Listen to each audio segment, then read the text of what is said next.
ప్రత్యేకమైన సాధనాలు ఉంటాయి. జనం అక్కడ ఉండి ఈ ప్రక్రియను పూర్తి చేసి పూర్తిగా పరిణితి చెందేవారు. ఎందుకంటే సహజ శక్తులని తమ స్వభావాన్ని పరిణితి చేసుకోవడానికి వినియోగించుకున్నారు. కేవలం శారీరకంగానే కాదు, ఆధ్యాత్మికంగా కూడా. కానీ ఈరోజు ప్రజలు వెళ్ళి ఒక చిన్న మునక వేసి వచ్చేస్తున్నారు. అది వేరే విషయం.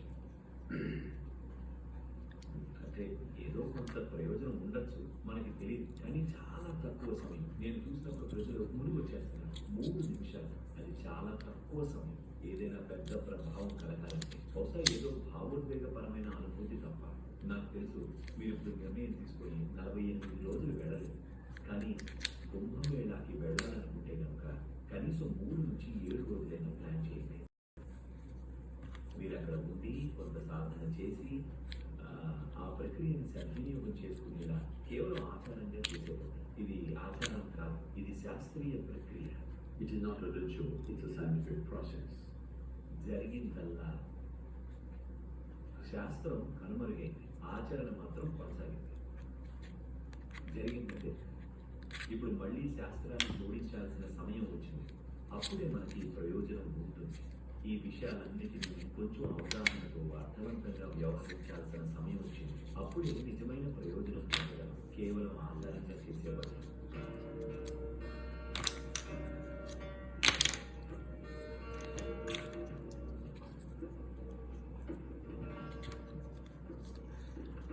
మీలో కొందరు ఇలా అనుకుంటున్నారేమో, ఇదంతా నాకెందుకు, నేను ఏసీ ఇంట్లో ఉంటున్నాను.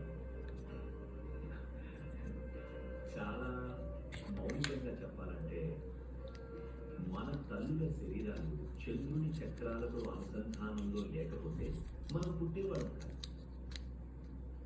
అవునా? మనం అసలు పుట్టేవాడు కాదు. అందుకే చంద్రుడు, సూర్యుడు, వాటి చక్రాలు మనపై చాలా ప్రభావం చూపిస్తాయి.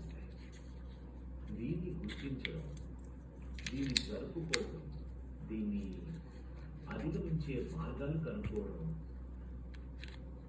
అదే కుంభమేళ. చాలా విధాలుగా అదే యోగా కూడా. జీవిత చక్రాలని భద్రపడడం. అయితే నేను చక్రాలు అన్నప్పుడు చక్రీయమైన